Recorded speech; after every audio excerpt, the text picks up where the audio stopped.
വ്യക്തമായി റെയിൽവേ മന്ത്രാലയം പറഞ്ഞിട്ടുണ്ട്, വിവിധ വകുപ്പുകൾ പറഞ്ഞിട്ടുണ്ട്.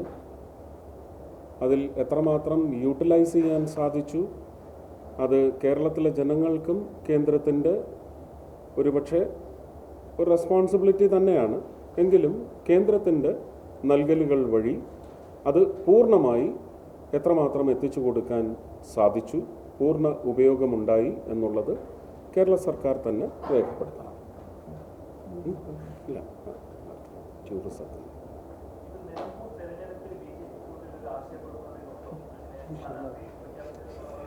അത് നമ്മുടെ ഈ ഒരു ഇതിൻ്റെ ഒരു ഡെക്കറും ഒരു തെരഞ്ഞെടുപ്പ് അല്ലെങ്കിൽ പാർട്ടി പ്രവർത്തനം അത് സംബന്ധിച്ച് പറയാനുള്ള ആളുമല്ല ഞാൻ.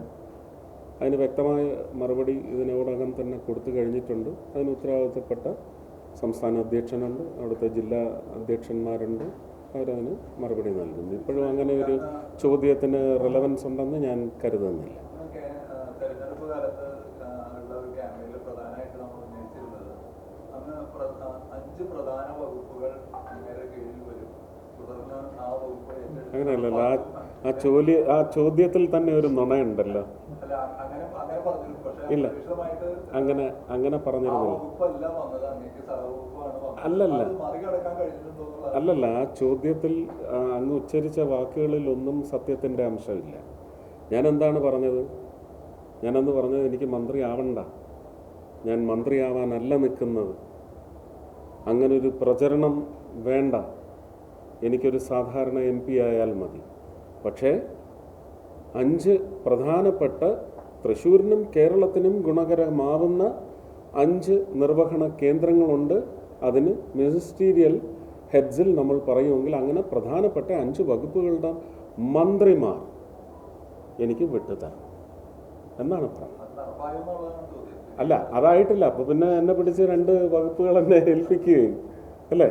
പക്ഷേ ഞാൻ പ്രവർത്തിക്കുന്നുണ്ട്. അതുകൊണ്ടല്ലേ ഈ അടുത്ത കാലത്തായിട്ട് ഞാൻ പറഞ്ഞത് എങ്ങനെയാണ് മെട്രോ, അത് ഒരു വാഗ്ദാനമേ ആയിരുന്നില്ല. 2019 പറഞ്ഞപ്പോൾ എല്ലാവരും അവഹേളിച്ചതാണ്.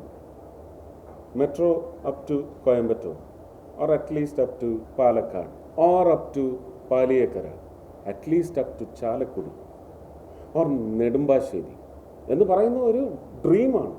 അതിനെയാണ് പലരും വിഷൻ എന്ന് പറയുന്നത്. എനിക്കന്ന് ഒന്നുമല്ലാത്തത് കൊണ്ടൊരു ഡ്രീമായിട്ടാണ് അത് പ്രസൻറ്റ് ചെയ്യാൻ കഴിഞ്ഞത്. ഒരു MP ആയി ടേം അവസാനിപ്പിച്ച് ഒന്നുമല്ലാത്ത അവസ്ഥയിൽ ഒരു കാൻഡിഡേറ്റായി 2024 ലോക്സഭാ തെരഞ്ഞെടുപ്പ് നേരിട്ടപ്പോൾ വീണ്ടും അത് ഉന്നയിച്ചു. ഇപ്പോഴും ആ ഡ്രീമായി നിലനിൽക്കുന്നു. പക്ഷേ യാഥാർത്ഥ്യത്തോട് അടുക്കാനുള്ള സാഹചര്യങ്ങളുണ്ട് എന്ന് ഞാൻ അതിനോടകം പഠിച്ച് മനസ്സിലാക്കി. ഇത് 2019 പറഞ്ഞപ്പോൾ ഉണ്ടായിരുന്ന ആരോപണം എന്തായിരുന്നു? ഇത് കൊച്ചി മെട്രോ എന്ന് പറയുന്നത് കൊച്ചി എന്ന് പറയുന്ന ഡിസ്ട്രിക്റ്റിനകത്ത് ഒതുങ്ങി നിൽക്കുന്നതാണെന്ന് പറയുന്ന വളരെ ഇമ്മച്വറായിട്ടുള്ള ഒരു കൗണ്ടർ അറ്റാക്കാണ് വന്നത്. പക്ഷേ അതിനൊരു വിലയില്ല എന്ന് ഞാൻ മനസ്സിലാക്കി.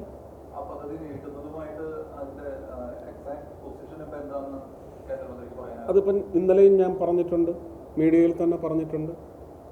ഇത് ഡിസംബറിൽ ശീതകാല സമ്മേളനം കഴിഞ്ഞ് തിരുവനന്തപുരത്ത് വന്ന് power energy minister, urban development minister Shri Manohar Lalji ഇവിടെ ട്രിവാൻഡ്രത്ത് വന്ന് ഒരു അവലോകന യോഗം 2 വകുപ്പുകളുടെയും സെക്രട്ടറിമാരും, under secretary, joint secretary, additional secretary, ആ ഉദ്യോഗസ്ഥ വൃന്ദം മുഴുവൻ ഇരുന്നു കൊണ്ട്, ബന്ധപ്പെട്ട വകുപ്പ് മന്ത്രിമാരും ഇരുന്നു കൊണ്ട് ഒരു അവലോകന യോഗം നടത്തിയതിനകത്ത് ഈ ഐഡിയ വീണ്ടും പുഷ് ചെയ്തു. കാരണം ഏർബൻ ഡെവലപ്മെൻറ്റ് മിനിസ്റ്ററാണ് വന്നിരിക്കുന്നത്, മെട്രോ അദ്ദേഹത്തിൻ്റെ കീഴിലാണ് പകുതിയുള്ളത്, RRTS. അപ്പോൾ ഇത് വെച്ചിട്ട് അവിടെ ഈ വിഷയം ഉന്നയിച്ചപ്പോൾ അദ്ദേഹം പറഞ്ഞത് ഡൽഹി മെട്രോ നോയിഡയിലേക്ക് മെട്രോ ആയിട്ടും അത് കഴിഞ്ഞ് ഹരിയാനയിൽ കടക്കുന്നത് മെട്രോ ആയിട്ടും, പക്ഷേ ഹരിയാനയുടെ മറ്റ് സെക്ടേഴ്സിലേക്ക് തുടരുന്നത് RRTSുമായിട്ടാണ്. RRTS can be a feasible idea for Kerala. അപ്പോൾ അങ്ങനെ വന്നപ്പോൾ പണ്ട് ശ്രീ അഹമ്മദ് സാഹിബൊക്കെ ചേർന്ന് തുടങ്ങി വെച്ച ഒരു പദ്ധതിയുണ്ട്. കോസ്റ്റൽ ലൈനപ്പിനെ ഒന്ന് സദേൺ റെയിൽവേയുടെ നെറ്റ്വർക്കിലേക്ക് കൊണ്ടുവരാൻ. നമുക്ക് കൊടുങ്ങല്ലൂർ തുടങ്ങി അല്ലെങ്കിൽ ഇടപ്പള്ളി കഴിഞ്ഞുള്ള ഭാഗങ്ങൾ ഇന്ത്യൻ റെയിൽവേസ് വേറൊരു ദിക്കിലേക്ക് അങ്കമാലി വഴി ഇരിഞ്ഞാലക്കുടയ്ക്ക് പോകുമ്പോൾ ഒരു railway line connecting Edappally to Tirur. ഇത് ഗുരുവായൂരിനപ്പുറം തുടർന്ന് കൊണ്ടുപോകാൻ സാധിച്ചുമില്ല. അതൊരു പാരലൽ ലൈനായിട്ട് തന്നെയാണ്. നമുക്ക് കായംകുളത്തുനിന്ന് തിരിഞ്ഞ് ആലപ്പുഴ വഴി കൊച്ചിയിലെത്തുന്നത് പോലെ. ഇത് നമുക്ക് ഇന്നുള്ള ഇന്ത്യൻ റെയിൽവേസിൻ്റെ ഷൊർണൂർ റൂട്ടിലുള്ള ട്രാഫിക്കിൻ്റെ ഒരു തിക്ക് നമുക്ക് ഗണ്യമായി കുറയ്ക്കാൻ സാധിക്കും.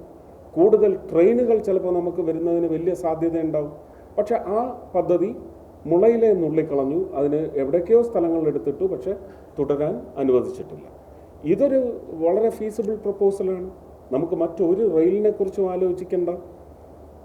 നെടുമ്പാശ്ശേരി വരെ മെട്രോ വരും എന്നുള്ളത് ഉറപ്പായിട്ടുണ്ട്. അത് അങ്കമാലി വരെ കൊണ്ടുവന്നതിന് ശേഷം അങ്കമാലിയിൽ നിന്ന് ക്രോസ് കട്ട് ചെയ്ത് കൊടുങ്ങല്ലൂർ അല്ലെങ്കിൽ കൊടുങ്ങല്ലൂരിൻ്റെ വടക്ക് ഭാഗത്ത് വന്ന് ചേർന്ന് നാട്ടിക, തൃപ്രയാർ, ഗുരുവായൂർ, ചേറ്റുവ വഴി ഗുരുവായൂർ, പൊന്നാനി, തിരൂർ ചെന്ന് കഴിഞ്ഞാൽ ഒരുപാട് ഈ കോസ്റ്റൽ ലൈനപ്പിലുള്ള ഈ പ്രദേശത്തുള്ളവർക്കെല്ലാം ഒരു റെയിൽ എക്സ്പീരിയൻസ് എന്ന് പറയുന്നത് അവർക്ക് കിട്ടും. റെയിൽ ഉപയോഗം അവർക്ക് കിട്ടും. അത് നമ്മുടെ സ്റ്റേറ്റിൻ്റെ എക്കോണമിയെയും ഒരുപക്ഷെ എൻവയൺമെൻറ്റിനെ ഒരു രീതിയിലും ബാധിക്കാത്ത തരത്തിലാണ്. എന്തുകൊണ്ട് മെട്രോയിൽ നിന്ന് RRTS, rapid rail transfer system, ഇതിൻ്റെ വ്യത്യാസം മെട്രോ റെയിലിന് മാൻഡേറ്ററി ആണ്. എവറി 2.5 കിലോമീറ്റേഴ്സ് അല്ലെങ്കിൽ maximum 3rd kilometre you ought to have a station. ഒരു സ്റ്റേഷൻ്റെ പാരാഫർനേലിയ എത്ര, അതിൻ്റെ സൈസ് എത്രയാണ്, ആ ഇൻഫ്രാസ്ട്രക്ചർ ബിൽഡിങ്ങിനും സ്പേസിനും വേണ്ടി നമ്മൾ ചിലവാക്കേണ്ടി വരുന്ന പണം എത്രയാണെന്ന് നമ്മളിപ്പോൾ കൊച്ചി മെട്രോയിൽ നമ്മൾ കണ്ടുകൊണ്ടിരിക്കുകയല്ലേ. ഇതൊന്നുമില്ലാതെ 12 കിലോമീറ്റർ 13 കിലോമീറ്ററിനുള്ളിൽ അടുത്ത സ്റ്റേഷൻ എന്ന് പറയുന്ന RRTS അതിൻ്റെ ഡിസൈനാണ്. അപ്പോൾ ഇത് നമുക്ക് സ്പീഡ് ഓഫ് മൂവ്മെൻറ്റ് ഇതെല്ലാം ഗണ്യമായി നമുക്ക് മെട്രോയേക്കാൾ വർദ്ധിപ്പിക്കാൻ സാധിക്കും. ഈ കോസ്റ്റൽ ലൈനപ്പിലുള്ള ഒരു ജനതയ്ക്കും ഇങ്ങനെ ഒരു അവകാശം നമുക്ക് സ്ഥാപിച്ചു കൊടുക്കണ്ടേ. അതും സ്വപ്നമായിട്ടല്ല, ഇപ്പോൾ അത് സാധ്യതയായിട്ടാണ് നിൽക്കുന്നത്. പക്ഷേ ഈ ക്രോസ് കണക്ട്സ് അതിന് വേണ്ടുന്ന സ്ഥലമെടുപ്പ് കാര്യങ്ങൾ കോപ്പറേറ്റീവ് ഫെഡറലിസത്തിൻ്റെ പശ്ചാത്തലത്തിൽ ഇതെങ്ങനെ സാധ്യമാകും എന്നുള്ളത് ഞാൻ പറഞ്ഞാൽ അത് രാഷ്ട്രീയമായിട്ട് വളച്ചൊടിക്കാൻ ആൾക്കാരുണ്ടാകും. അത് നിങ്ങൾ പത്രക്കാർ പ്രപ്പോസ് ചെയ്യുക.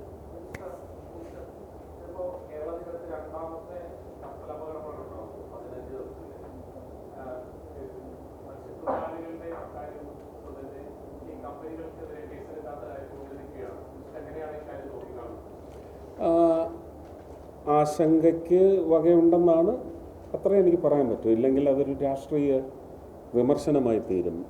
അത് ഇന്നലെ മാത്രമാണ് അങ്ങനെ കേസ് വേണ്ട, അതിന് പാരിതോഷികമോ എന്താണ് അതിന് പരിഹാരം ആയി പെനൽറ്റിയോ മതിയെന്ന് അങ്ങനെ എന്തോ ആണ് വന്നിരിക്കുന്നത് അല്ലേ? അങ്ങനെയല്ലേ? കോമ്പൻസേഷൻ.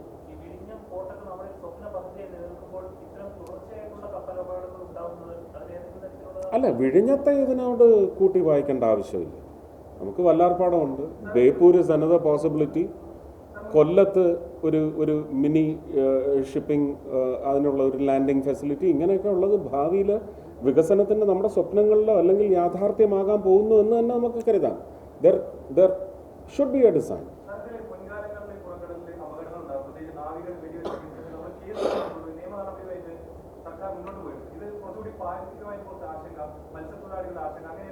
മത്സ്യത്തൊഴിലാളികളുടെ ജീവിതത്തിലേക്ക് ഇത് വലിയൊരു ബാധിപ്പ് അടിച്ചേൽപ്പിക്കുന്നു. അത് വീണ്ടും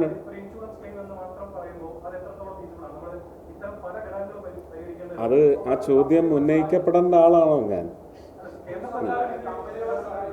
അല്ല, കേന്ദ്ര സർക്കാരിന് ഇതിനകത്ത് ഒരു പെനിട്രേഷണൽ പവർ എന്ന് പറയുന്നത് അത് കേരള സർക്കാരുമായി ആലോചിച്ച് തീരുമാനിക്കും. അതാണ് അതിൻ്റെ വഴി. അങ്ങനെയാണെങ്കിൽ എല്ലാ തീരുമാനങ്ങളും കേന്ദ്ര സർക്കാരിന് വിട്ടുകൊടുക്കേണ്ടി വരും. കേസെടുക്കുകയാണോ ഇത് ആവർത്തിക്കാതിരിക്കാൻ അങ്ങനെ ചില ഞാനതാ ഞാൻ പറഞ്ഞത്, ഒരു ദുരൂഹതയല്ല ഞാൻ പറഞ്ഞു പരത്താൻ ശ്രമിക്കുന്നത്. ആശങ്കപ്പെടേണ്ട ഒരു അവസ്ഥയുണ്ട്. കാരണം ദിവസങ്ങൾക്കുള്ളിൽ രണ്ടാമത്തേത്, അതും സിംഗപ്പൂരിൻ്റെ ഫ്ലാഗ് ബെയറാണ് അല്ലേ? ആദ്യത്തെ എനിക്ക് തോന്നുന്നു ലൈബീരിയൻ അല്ലേ? ലൈബീരിയൻ വെസലില്ലേ ആദ്യത്തെ.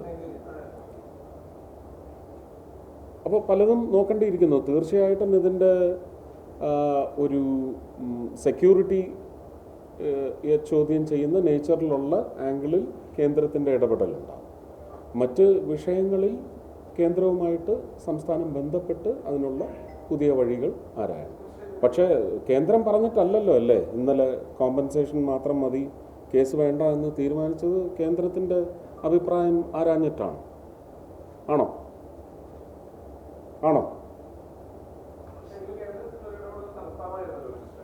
നടത്താമല്ലോ, കേരളം ആവശ്യപ്പെടട്ടെ.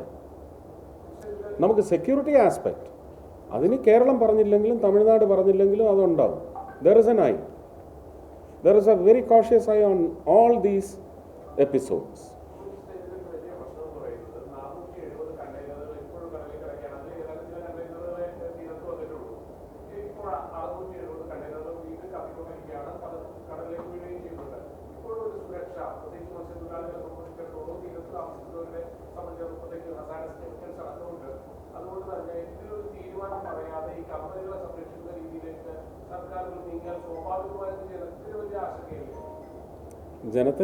ജനത്തിനെ മാത്രം ബാധിക്കുന്ന വിഷയമാണ്, ജനത്തിൻ്റെ ജീവിതത്തെ ബാധിക്കുന്ന വിഷയം തന്നെയാണ്. അതിനോടൊന്നും എനിക്കൊരു എതിരഭിപ്രായവും ഇല്ല.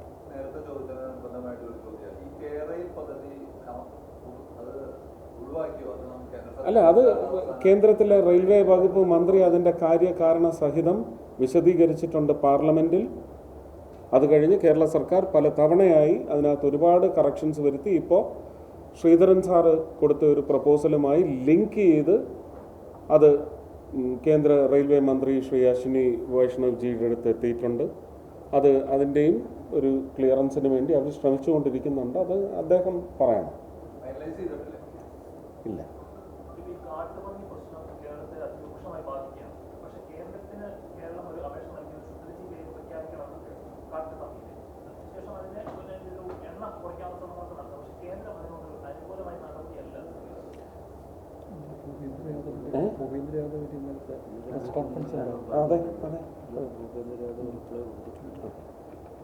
ഇന്നലെ അത് എത്തിയിട്ടില്ലേ? ഭൂപേന്ദർ യാദവിൻ്റെ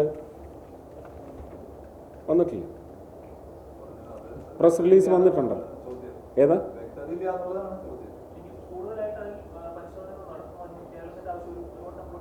ഞാൻ അന്വേഷിക്കാം. ഇന്നലെ ശ്രീ രാജീവ് ചന്ദ്രശേഖർ അദ്ദേഹത്തെ കണ്ട് വിഷയം അവതരിപ്പിച്ചിട്ടുണ്ട്. കേരളത്തിൻ്റെ ഒരു പ്രത്യേക പശ്ചാത്തലമാണ്. നമ്മളുടെ വീതി വളരെ കുറവായതുകൊണ്ട് നമുക്ക് ഹില്ലി ടെറൈൻ എന്ന് പറയുന്നതും അതുകൊണ്ടുണ്ടാകുന്ന ആവാസ വ്യവസ്ഥിതിക്കും നമ്മുടെ കർഷകരുടെ യാതനകളെ സംബന്ധിച്ചുമൊക്കെ അദ്ദേഹം ഇന്നലെ പൂർണ്ണമായി വളരെ ഇൻഡെപ്ത് അനാലിസിസ് അതിൻ്റെ ഒരു റിപ്പോർട്ട് അവിടെ അവതരിപ്പിച്ചിട്ടുണ്ട്.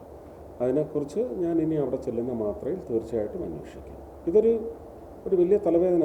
കാട്ടുപന്നി മാത്രമല്ല, മറ്റ് വന്യമൃഗങ്ങളുടെ ആയാലും അധിനിവേശം ആരുടേതാണെന്നൊക്കെ നിയമപരമായി പരിശോധിക്കട്ടെ. പക്ഷേ നമുക്ക് മനുഷ്യൻ്റെ ജീവനും ജീവിതവും ഒക്കെ സംരക്ഷിക്കാനുള്ള ഉത്തരവാദിത്വം ഏത് സർക്കാർ വന്നാലും അവർക്കുണ്ട്.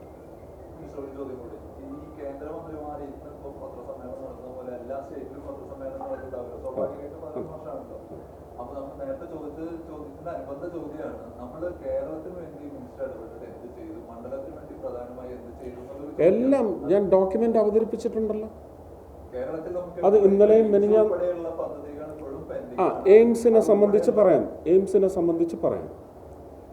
സംബന്ധിച്ച് 3 ഓപ്ഷൻസ് കൊടുത്തിട്ടുണ്ടോ എന്ന് നിങ്ങൾ അന്വേഷിക്കൂ. ഒരേ ഒരു ഓപ്ഷൻ അത്രയും ഷാഠ്യം പിടിക്കുന്നുണ്ടെങ്കിൽ അതിൻ്റെ പിന്നിൽ മറ്റു കാര്യങ്ങൾ നിങ്ങൾ അന്വേഷിക്കൂ. ഇനി അല്ല, തർക്കം തീരും. അത് ഞാൻ വാക്ക് കൊടുത്തിട്ടുണ്ട്. എൻ്റെ കാലാവധി പൂർത്തിയാക്കുന്നതിന് മുമ്പ് കേരളത്തിൽ എയിംസ് എന്ന് പറയുന്ന പദ്ധതി അനൗൺസ് ചെയ്ത് കൃത്യമായി വരേണ്ട യോഗ്യതയുള്ള സ്ഥലത്ത് അതെന്ത് തർക്കമുണ്ടെങ്കിലും അത് തീരുമാനിച്ച് അതിൻ്റെ തറക്കല്ലെങ്കിലും പാകിയിട്ട് ഞാൻ അടുത്ത ഇലക്ഷന് വോട്ട് ചോദിക്കാൻ വരും.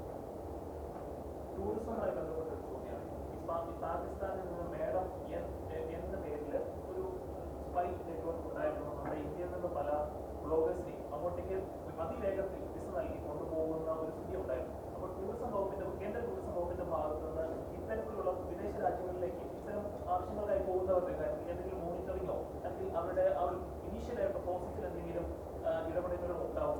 അത് ടൂറിസം ഡിപ്പാർട്ട്മെന്റ് അല്ല, മിനിസ്ട്രി ഓഫ് എക്സ്റ്റേണൽ അഫയേഴ്സ്. അതിന് മുകളിൽ മിനിസ്ട്രി ഓഫ് ഹോം അഫയേഴ്സ് ഉണ്ട്. ജാഗരൂകതയുണ്ട്. പക്ഷേ ഈ പറയുന്ന നമുക്കറിയാം, ഈ ഡിജിറ്റൽ ട്രാൻസാക്ഷനിൽ വരുന്ന ഒരുപാട് അനോമലീസ് ഉണ്ട്. അതിപ്പോഴും ട്രാക്ക് ഡൗൺ ചെയ്യാനും അത് കില്ല് ചെയ്യാനുമുള്ള മെത്തഡ്സ് എന്ന് പറയുന്നത് ഇപ്പോഴും കണ്ടുപിടിച്ച് കൊണ്ടിരിക്കുകയാണ്.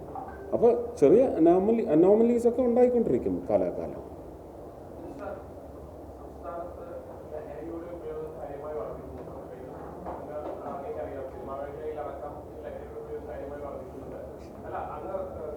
എല്ലാം സിനിമയുടെ നെഞ്ചത്ത് കോരി വയ്ക്കും അല്ലേ?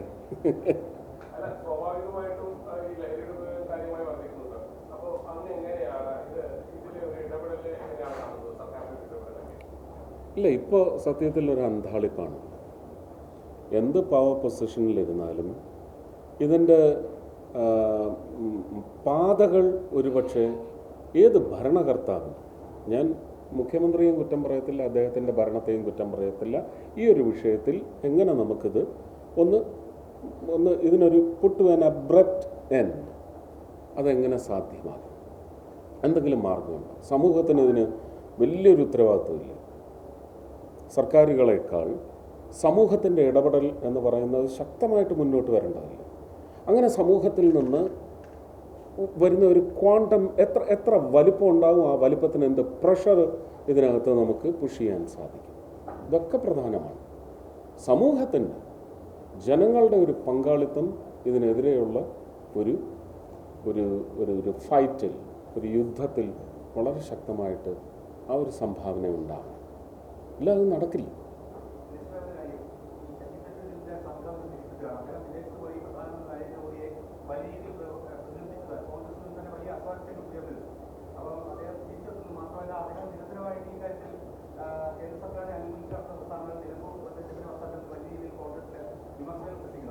അപ്പോൾ ഈ ഘട്ടത്തില് കോൺഗ്രസ് നിന്ന് അദ്ദേഹത്തെ അദ്ദേഹം BJP കൂടുതൽ അടുക്കുന്നു എന്നാണ് പറയുന്നത്.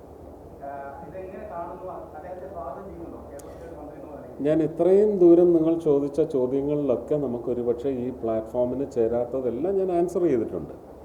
ഇതും ഞാൻ ആൻസർ ചെയ്യാം. പക്ഷേ ഇതിൽ പ്രധാനമന്ത്രിയെ പ്രകീർത്തിച്ചിട്ടുണ്ട്, നരേന്ദ്രമോദിയെ പ്രകീർത്തിച്ചു എന്ന് പറയുന്നത് തെറ്റാണ്. ഇന്ത്യൻ പ്രധാനമന്ത്രി ഈ കാലഘട്ടത്തിൽ ഓപ്പറേഷൻ സിന്ദൂറിൻ്റെ പശ്ചാത്തലത്തിൽ ചെയ്ത ബുദ്ധിപരമായ, യുക്തിപരമായ, ഉത്തരവാദിത്വപൂർണമായ, ശക്തമായ ഒരു റെസ്പോൺസ്, റിട്ടോർട്ട്, അതും നാശത്തിൻ്റെ അളവ് വളരെയധികം കുറച്ചു. പാഠം പഠിപ്പിക്കലിൻ്റെ ഒരു ശക്തി, അത് അതിൻ്റെ പാരമ്യതയിൽ നിർത്തിക്കൊണ്ട് ഇത് നടപ്പിലാക്കി അതിന് നേതൃത്വം നൽകിയ ഒരു പ്രധാനമന്ത്രിയെ ലോകം മുഴുവൻ പ്രശംസിക്കുന്നുണ്ടെങ്കിൽ ശശി തരൂരിനും അദ്ദേഹത്തിനും ഇതിൽ നിന്ന് മാറി നിൽക്കാൻ സാധിക്കില്ല. ഇതൊരു യൂണിവേഴ്സൽ അണ്ടർസ്റ്റാൻഡിംഗ് ആണ്, എല്ലാവരുടെയും മനസ്സിലാക്കലാണ്. അതങ്ങനെ തന്നെ പറയാനൊക്കത്തുള്ളൂ. അതല്ല എന്ന് സമർത്ഥിക്കാൻ ശ്രമിക്കുന്നവർ എവിടെ ചെന്ന് ചേരുമെന്നുള്ളത് നിങ്ങൾക്ക് എല്ലാവർക്കും അറിയാവുന്നതല്ല. ആരുടെ ലോകത്ത് ചെന്ന് ചേരും? അല്ല, അത് അദ്ദേഹത്തോട് ചോദിക്കണേ. അല്ല, അത് അദ്ദേഹത്തോട് തന്നെ ചോദിക്കണം. Sasi Tharoor all said is a responsible citizen. Modi ഭരണത്തിൻ്റെ നന്മയെക്കുറിച്ച് അദ്ദേഹം പുറത്ത് പറഞ്ഞിട്ടുണ്ട്, പാർലമെൻറ്റിൽ നിശിതമായി വിമർശിച്ചിട്ടുണ്ട്. കഴിഞ്ഞ സമ്മേളനത്തിൽ അദ്ദേഹം ഞങ്ങൾ കൊണ്ടുവന്ന വഖഫ് അമെൻമെൻറ്റിനെതിരെ ശബ്ദമുയർത്തിയ ഒരു MP ആണ്. അദ്ദേഹത്തിൻ്റെ സ്റ്റാൻഡ് വ്യക്തമാക്കിയിട്ടുണ്ട്. അപ്പം നിങ്ങൾക്ക് അദ്ദേഹത്തിൻ്റെ സ്റ്റാൻഡ് ഇന്ന് സംഘത്തിൻ്റെ സ്റ്റാൻഡാണ് എന്ന് തോന്നിയെങ്കിൽ അതിൻ്റെ ക്ലാരിഫിക്കേഷൻ അദ്ദേഹത്തോട് ചോദിച്ച് വ്യക്തമാക്കുക. അതിൽ കൂടുതൽ എനിക്കൊന്നും പറയാനില്ല. അദ്ദേഹത്തിൻ്റെ അവകാശമാണ്. പരിഭവം ഒന്നുമല്ല, അതെല്ലാം മൊമെൻ്ററിയാണ്. സി, ഒരു ഡിസൈനുണ്ട്. ഇപ്പോൾ വഖഫ് അമെൻമെൻറ്റ് കഴിഞ്ഞ് ഞാൻ നെടുമ്പാശ്ശേരി എയർപോർട്ടിൽ വന്ന് ഇറങ്ങുന്നു. ഇറങ്ങിയപ്പോൾ എത്ര സരസമായിട്ടാണ് ചോദിച്ചതിനെല്ലാം മറുപടി പറഞ്ഞത്. എന്നെ സംബന്ധിക്കാത്ത, അല്ലെങ്കിൽ എന്നെ ആരോ ദുരുദ്ദേശത്തോടെ വലിച്ചിഴയ്ക്കാൻ ഒരു തൊഴുത്തിൽ കൊണ്ട് കെട്ടാൻ ശ്രമിച്ച ഉദ്ദേശത്തോടെയുള്ള ഒരു ചോദ്യത്തിന് എനിക്ക് അങ്ങനെ മറുപടി കൊടുക്കാൻ പറ്റും. അതിനിയും അങ്ങനെ തന്നെ ആയിരിക്കും. ഇന്ത്യൻ കോൺസ്റ്റിറ്റ്യൂഷനിൽ തൊട്ട് സത്യം ചെയ്ത്, ഹൃദയം കൊണ്ട് തൊട്ട് സത്യം ചെയ്ത ഒരു MP-യോ അതേ കാരണം കൊണ്ട് തന്നെ ഒരു മന്ത്രിയായി ഇന്ത്യൻ രാഷ്ട്രപതിയുടെ മുന്നിൽ സത്യപ്രതിജ്ഞ ചെയ്ത 2 വകുപ്പുകൾ കൈകാര്യം ചെയ്യുന്ന ഒരു മന്ത്രിയോട് ചോദിക്കാവുന്ന ചോദ്യമല്ല ഒരു മാധ്യമപ്രവർത്തകൻ ചോദിച്ചത്. ആ മാധ്യമപ്രവർത്തകൻ അതിനെ തുടർന്നാൽ ഇത് തന്നെ ഉണ്ടാവും മറുപടി. താക്കീതെന്നൊക്കെ പറയുന്നത് അവർക്ക് മാത്രമല്ല, ഞങ്ങൾക്കും നൽകാൻ സാധിക്കും. അവർ മാത്രമല്ല ജനങ്ങളുടെ ഭാഗം, ഞങ്ങളാണ് ജനങ്ങളുടെ പ്രതിനിധി, ഞങ്ങളാണ് ജനങ്ങളുടെ ശക്തമായ ഭാവവും ഭാഗവും.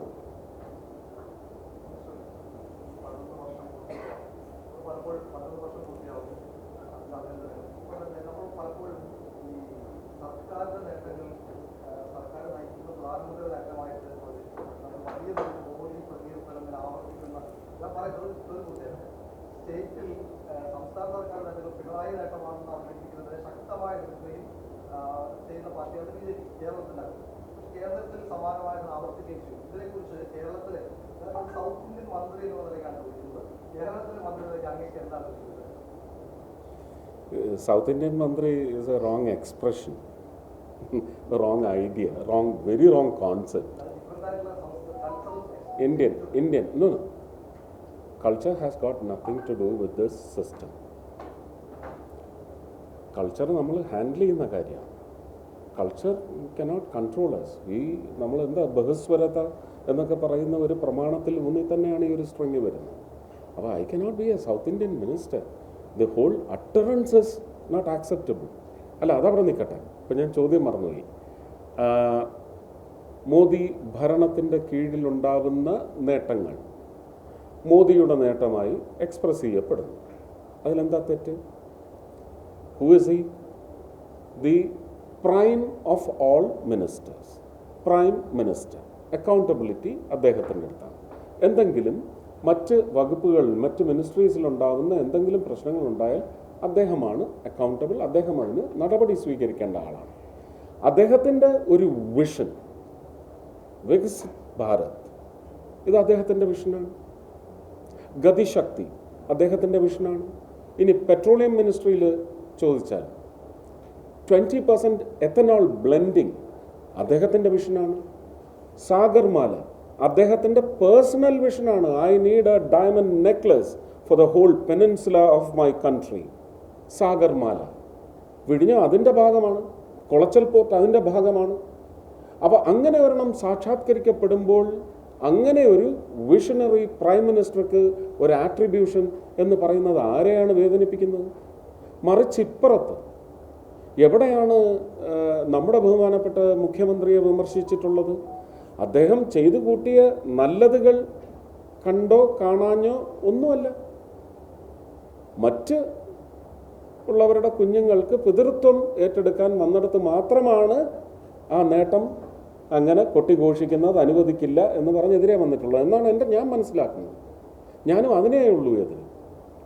മുഖ്യമന്ത്രി പൂരം നടത്തിപ്പിൻ്റെ കാര്യത്തിൽ കഴിഞ്ഞ വർഷത്തിൽ നിന്ന് നല്ല പാഠം ഉൾക്കൊണ്ടുകൊണ്ട് ഇത്തവണ ഈ പൂരം ഇത്രയും ഭംഗിയായി നടത്തുന്നതിന് ഒരു ലീഡർഷിപ്പ് വഹിച്ചു എന്ന് ഞാൻ പറഞ്ഞില്ലേ? അത് മുഖ്യമന്ത്രിയാണ് അതിന് നേതൃത്വം നൽകിയത്.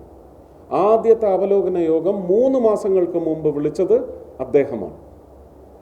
പേഴ്സണലായിട്ടാണ് വിളിച്ചു പറഞ്ഞത് ആ യോഗത്തിൽ പങ്കെടുക്കണമെന്ന്. അതിനുശേഷം ഏതാണ്ട് 3-4 യോഗം മുഖ്യമന്ത്രി നടത്തിയിട്ടുണ്ട്. ഒന്ന് തൃശ്ശൂർ വന്ന് നടത്തിയിട്ടുണ്ട്. ഇതെങ്ങനെ പ്രശംസിക്കാതിരിക്കും? മന്ത്രി രാജൻ ഊണും ഉറക്കവും ഉപേക്ഷിച്ച് അവിടെ തന്നെ ഉണ്ടായിരുന്നു, എന്നോടൊപ്പം ഉണ്ടായിരുന്നു. ഒരു ഗാലറിയിലും പോയി ദർശകനായിട്ടിരുന്നില്ല. എവിടെ ഞാനുണ്ടായിരുന്നു അവിടെയൊക്കെ ഉണ്ടായിരുന്നു രാജൻ. രാത്രി 2:30 മണിക്ക് ഒരു ചെറിയ ഒരു അസ്വസ്ഥത ഉണ്ടായ സമയത്ത് 67 സ്ട്രെച്ചറുകൾ അവിടുത്തെ ജില്ലാ ആശുപത്രിയിലേക്ക് വന്നപ്പോൾ അവിടെയും രാജൻ എൻ്റെ കൂടെ ഉണ്ടായിരുന്നു. ഞാൻ എങ്ങനെ പ്രശംസിക്കാതിരിക്കും?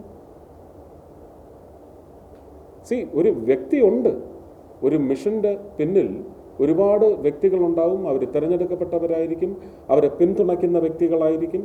അട്രിബ്യൂഷൻ എന്ന് പറയുന്നത് നമുക്കുണ്ടായില്ലെങ്കിൽ ഗുരുത്വദോഷമാണ് എന്ന് തന്നെ വിചാരിക്കുന്ന ആളാണ്. ശ്രീ പിണറായി വിജയൻ ചെയ്യുന്ന നല്ല കാര്യങ്ങൾ തീർച്ചയായിട്ടും പ്രശംസിക്കപ്പെടും, അംഗീകരിക്കും. അങ്ങനെയൊന്നുണ്ട്.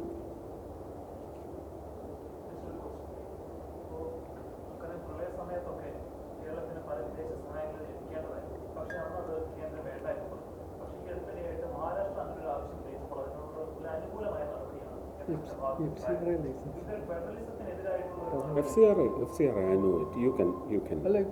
ഇല്ല പറഞ്ഞു. അല്ല ഇതൊന്ന് പറഞ്ഞോട്ടെ. ഇതിപ്പോൾ പുതുതായിട്ട് സ്റ്റേറ്റുകൾക്ക് FCRI ലൈസൻസ് കൊടുക്കാനുള്ള സംവിധാനം ഗവൺമെൻറ് ഉണ്ടാക്കിയിട്ടുണ്ട്. മഹാരാഷ്ട്ര ഗവൺമെൻറ് അപ്ലൈ ചെയ്തു, അവർക്ക് കിട്ടി. കേരള സർക്കാർ അപ്ലൈ ചെയ്താൽ അവർക്ക് കിട്ടും. ലീഗലി കൊണ്ടുവരാവുന്ന പണം കൊണ്ടുവരാൻ സാധിക്കും. It will be monitored by the government.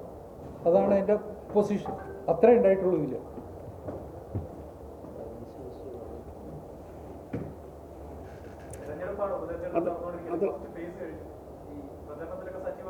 അല്ല, എന്നോട് ഇതാണ് ആവശ്യപ്പെട്ടത്. ഞാനത് അവിടെ പോയി ചെയ്തിട്ടുണ്ട്. എൻ്റെ സംസ്ഥാന അധ്യക്ഷൻ പറയുന്നത് അനുസരിച്ച് ഞാൻ പോയിട്ടുണ്ട്. അങ്ങോട്ട് വിളിച്ചാൽ പോവും. ഞങ്ങൾക്ക് ഡെസിഗ്നേറ്റ് ചെയ്യുന്ന കാര്യം, ഞങ്ങൾ രണ്ടുപേരും മന്ത്രിമാരായതുകൊണ്ട് ഞങ്ങളോട് രണ്ടുപേരോടും പറയുന്ന ജോലി മാത്രം ചെയ്താൽ മതി.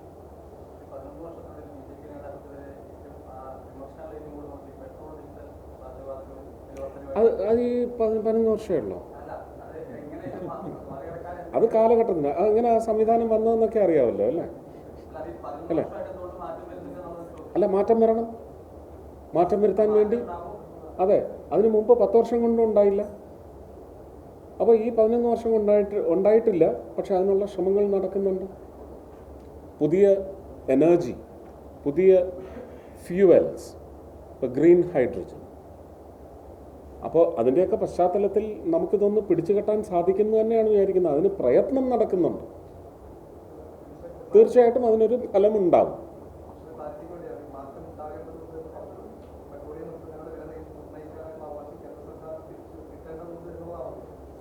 തിരിച്ചു കിട്ടേണ്ടതെന്നുള്ള വില നിയന്ത്രിക്കപ്പെടണം എന്നുള്ളതാണ് ഞാൻ പറഞ്ഞത്. കൺട്രോൾ വരണം എന്ന് തന്നെയാണ് പറയുന്നത്.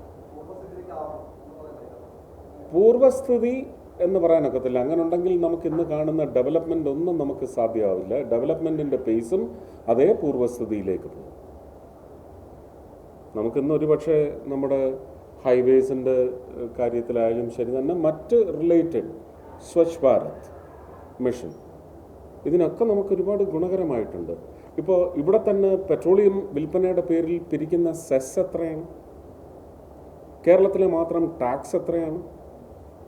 തൃശ്ശൂരും പാലക്കാടുമുള്ള വണ്ടികൾ പൊള്ളാച്ചിയിലും കോയമ്പത്തൂരും പോയി ഫ്യൂവൽ നിറയ്ക്കുന്നുണ്ടെങ്കിൽ അതിനെന്താ കാരണം? അവിടെയും ഉള്ളതൊരു ഇന്ത്യക്കുള്ളിലുള്ള, ഭാരതത്തിനുള്ളിലുള്ള ഒരു സംസ്ഥാന സർക്കാർ തന്നെ. മാഹി യൂണിയൻ ടെറിട്ടറി എന്ന് നമുക്ക് പറയാം. ഞാൻ പറയുന്ന ഒരു സംസ്ഥാനം.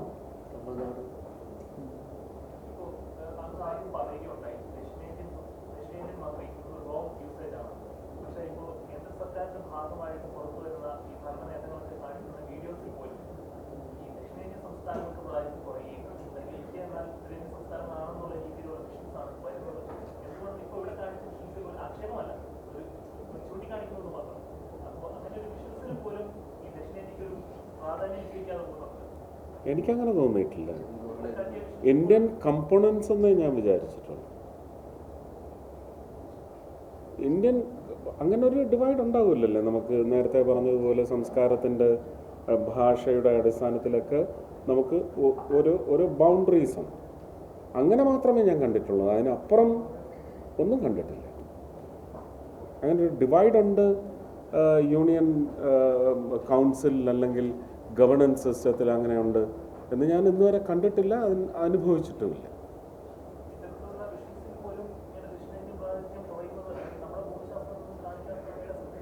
നമ്മുടെ കർഷകർ ഇവിടെ പാടത്ത് പണിയെടുക്കുന്ന ഒരു വിഷ്വലിലൂടെ വന്നാൽ ഇതിനകത്ത് ഒരു ജനറലൈസേഷൻ തീർച്ചയായിട്ടും ഞാനിത് അവിടെ സൂചിപ്പിക്കാം. The apprehension raised is relevant. I agree. തീർച്ചയായിട്ടും അതവിടെ സൂചിപ്പിക്കാം. ഇത് മറ്റൊരു രീതിയിൽ ഞാൻ സ്റ്റാൻഡിംഗ് കമ്മിറ്റി IT സ്റ്റാൻഡിംഗ് കമ്മിറ്റിയിൽ ഉണ്ടായിരുന്ന സമയത്ത് ഞാൻ അവിടെ കമ്മിറ്റിയിൽ ഞാൻ ഓൺ റെക്കോർഡ് രേഖപ്പെടുത്തിയിട്ടുണ്ട്.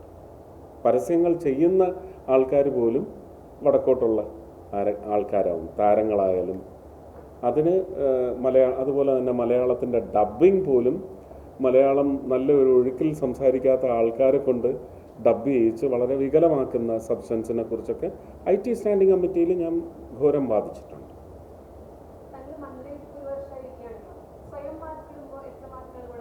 അയ്യോ, അങ്ങനെ സ്വയം ഒന്നും മാർക്കിടാനായിട്ട് ഞാൻ ആളല്ല. മാർക്കിടലല്ല പ്രധാനം, എങ്ങനെ ഉപകരിക്കപ്പെട്ടു. ഒരു 100 കുടുംബങ്ങളോടെങ്കിലും ചോദിക്കൂ അവരുടെ ഒരു വ്യഥ. 2000-3000 മൈലുകൾക്കപ്പുറമുള്ള അവരുടെ കയ്യെത്തും ദൂരത്തില്ലാത്ത, അവർക്കൊന്നും ചെയ്യാൻ കഴിയില്ല എന്ന് പറയുന്ന നിസ്സഹായ അവസ്ഥയിൽ അതിലൊരു 70-75% പേരെയെങ്കിലും എനിക്ക് തൃപ്തിപ്പെടുത്താൻ കഴിഞ്ഞിട്ടുണ്ടെങ്കിൽ അതിന് എത്ര മാർക്ക് ഞാൻ ഇടണം? എത്ര മാർക്കിടണം? കുടിവെള്ളം ഒരുപക്ഷെ കയ്യിൽ നിന്നെടുത്ത് കൊടുക്കുന്നു എന്ന് പറയുന്നത് വലിയ കാര്യമൊന്നുമല്ല. പക്ഷേ ആ കുടിവെള്ളം എത്താൻ ഇതല്ലാതൊരു മാർഗമില്ല എന്ന് പറയുന്ന അവസ്ഥ നമ്മുടെ ജനാധിപത്യത്തിലുണ്ടെങ്കിൽ, ഇപ്പോൾ കഴിഞ്ഞ ആഴ്ചയിലുണ്ടായ വിഷയമാണ് ഞാൻ റെഫർ ചെയ്യുന്നത്, സ്ഥലം ഞാൻ പറയുന്നില്ല. അവിടെ വെള്ളമില്ല. 3 മാസക്കാലമായിട്ട് അവർക്ക് വെള്ളം ടാങ്കറിലൊക്കെ കൊണ്ടുവന്ന് കൊടുക്കും. അത് ആഴ്ചയിൽ ഒരു ദിവസം അവർക്ക് കഴുകാൻ പോലും വെള്ളം കിട്ടുന്നില്ല. ആ അവസ്ഥയിൽ അത് നടപ്പിലാക്കിയെടുക്കണമെങ്കിൽ MP ഫണ്ടിൽ നിന്ന് കൊടുത്ത് ചെയ്യാം. പക്ഷേ അത് പിന്നെ AS ആവണം, പിന്നെ TS ആവണം, പിന്നെ അത് കഴിയുമ്പോൾ എന്തെങ്കിലും ചെറിയ നൂലാമാല രാഷ്ട്രീയ വൈരം വെച്ചുകൊണ്ട് അത് മുടക്കിക്കും. ഇത് തന്നെ പോകും, 3-4 മാസം പോകും. അപ്പോൾ ഏറ്റവും നല്ല ഒരു സൊല്യൂഷൻ ഇതായിരുന്നു. കുറച്ച് കൈനഷ്ടം വന്നാലും 28-ാം മണിക്കൂറിൽ അവർക്ക് ജലലഭ്യതയുണ്ടായി. അതിപ്പോഴും തുടരുന്നു. ഇതിന് ഞാൻ എത്ര മാർക്കിടും? അതാ ഞാൻ കൊടുത്ത പണത്തിൻ്റെ അല്ല, അങ്ങനെ ഒരു നിശ്ചയം എടുത്തത്. അതും ഗവേണൻസിൻ്റെ ഭാഗമല്ലേ. What is the other optional method? How do you access that method? അതിന് മാർക്കിടണ്ടേ നമ്മൾ? വേണ്ടേ?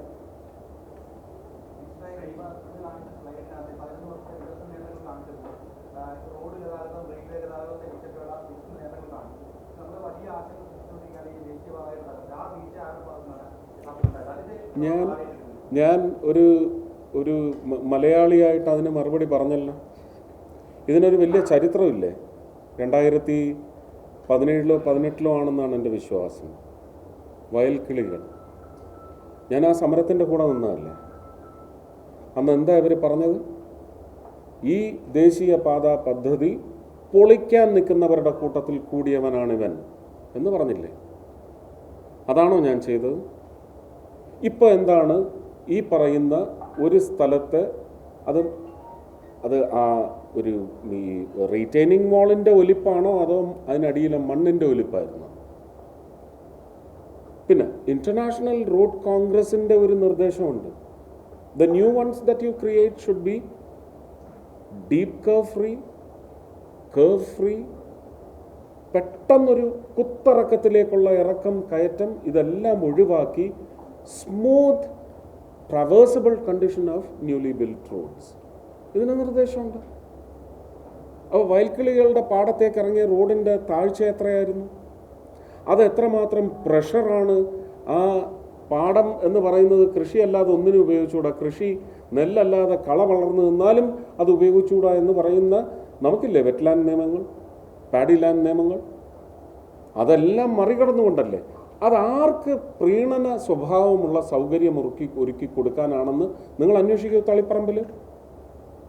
ഞാൻ ഇപ്പോൾ അത് എടുത്തു പറഞ്ഞിട്ടും ചർച്ചയായില്ലല്ലോ. പേടിയുണ്ടോ ചർച്ചയായ?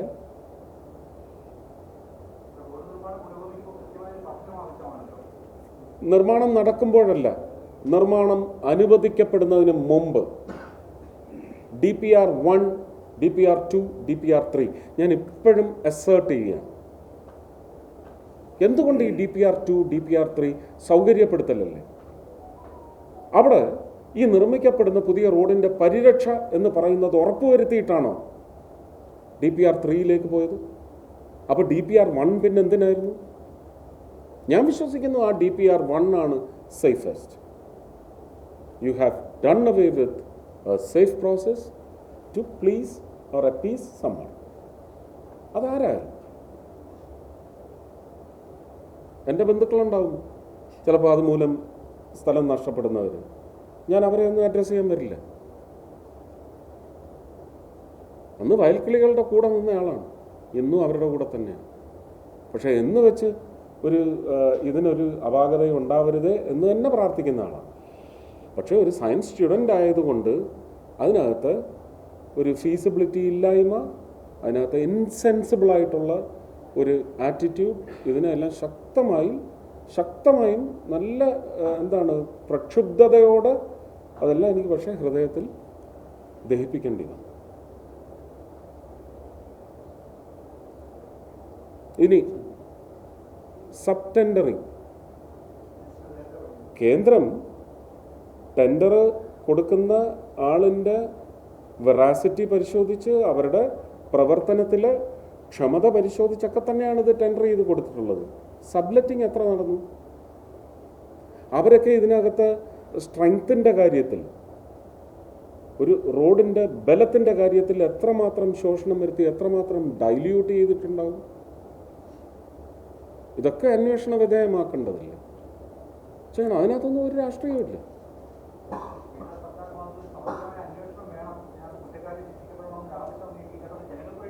ഇല്ല, അത് എൻ്റെ കേന്ദ്രമന്ത്രി പറഞ്ഞിട്ടുണ്ടല്ലോ, നിതിൻ ഗഡ്കരിജി തന്നെ പറഞ്ഞിട്ടുണ്ടല്ലോ, ശക്തമായ അന്വേഷണവും ശിക്ഷയും നൽകേണ്ടി വരുമെന്ന് അദ്ദേഹം തന്നെ പറഞ്ഞിട്ടുണ്ടല്ലോ.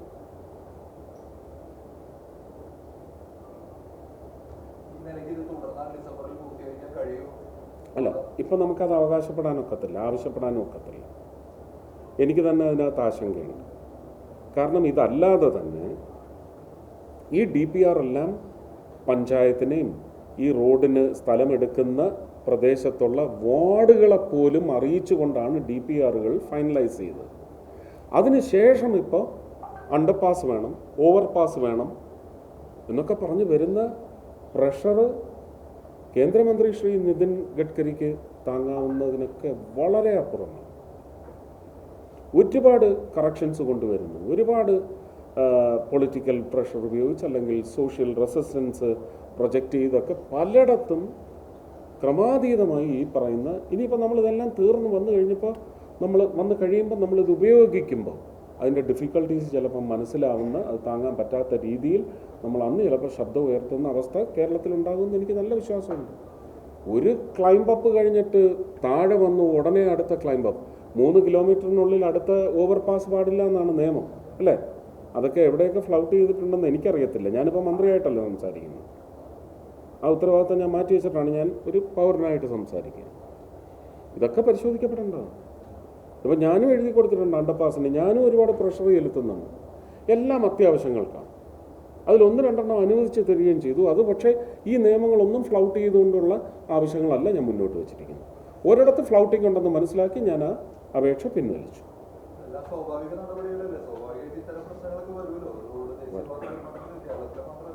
പക്ഷേ ഈ പ്രശ്നങ്ങളെല്ലാം നിർമ്മാണം തുടങ്ങുന്നതിന് മുമ്പ് അവലോകനം ചെയ്ത് അത് ഡിസ്കസ് ചെയ്ത് അവസാനിപ്പിച്ചതിന് ശേഷമായിരിക്കണം എന്ന് മാത്രമാണ് എൻ്റെ ഐഡിയ. എന്നാണ് ഇപ്പോൾ ചാലക്കുടി പ്രദേശത്ത് എല്ലാം തീർന്ന് നമ്മൾ ടോളും അടച്ച് സ്മൂത്തായിട്ട് വന്നിടത്ത് പല ബ്ലൈൻഡ് സ്പോട്ട്സ് വന്നു, dark spot, grey spot, death spot എന്ന് വരെ പുതിയതായിട്ട് ടെർമിനോളജി വന്നു. അവിടെ എല്ലാം ഇപ്പോൾ ഓവർപാസുകൾ പണിയാൻ വേണ്ടി കുത്തിപ്പൊളിച്ചിട്ടിട്ട് ടോള് പിരിക്കുന്നതിനെ ചോദ്യം ചെയ്യാനാണ്. ടോള് പിരിക്കുന്നത് നമുക്ക് ചോദ്യം ചെയ്യാനൊക്കത്തില്ല. കാരണം ഇത് BOT ആണ് ഇതിൻ്റെ system, build operate and transfer. അതിന് കാലാവധിയുണ്ട്. അതിനുള്ളിൽ പണം മുടക്കിയ ആൾ ഇതിൻ്റെ പണം തിരിച്ചു പിടിക്കണം. അപ്പോൾ വീണ്ടും നമ്മുടെ ആവശ്യത്തിലേക്ക് ഇത് കുത്തിപ്പൊളിച്ചിട്ട് ഒരു ട്രാഫിക്കിന് ഒരു വലിയ തടസ്സം ഉണ്ടായി. ആ ബ്ലോക്കിൻ്റെ ഒരു റാത്തും കൂടി ആ ബിൽഡർ ബെയർ ചെയ്യണമെന്ന് പറഞ്ഞാൽ ഇറ്റ് ഈസ് ഡിഫിക്കൾട്ട്. ജനങ്ങളുടെ പ്രശ്നം കൂടി നോക്കണ്ടേ? വേണം എന്ന് വെച്ച് നമുക്ക് ഈ ഡെത്ത് സ്പോട്ടൊക്കെ അങ്ങനെ അങ്ങ് വിടാമോ? അതെ, തെറ്റ് തന്നെയാണ്. പക്ഷെ ഞാൻ ചോദിക്കുന്നത്, അങ്ങനെയാണെങ്കിൽ തീർത്ത റോഡ് ഇനി പണിയരുത് എന്ന് പറഞ്ഞ് അവസാനിപ്പിക്കട്ടെ.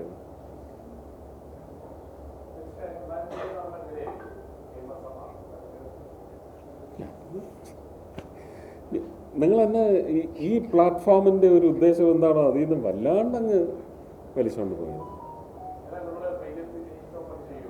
ഏതാ?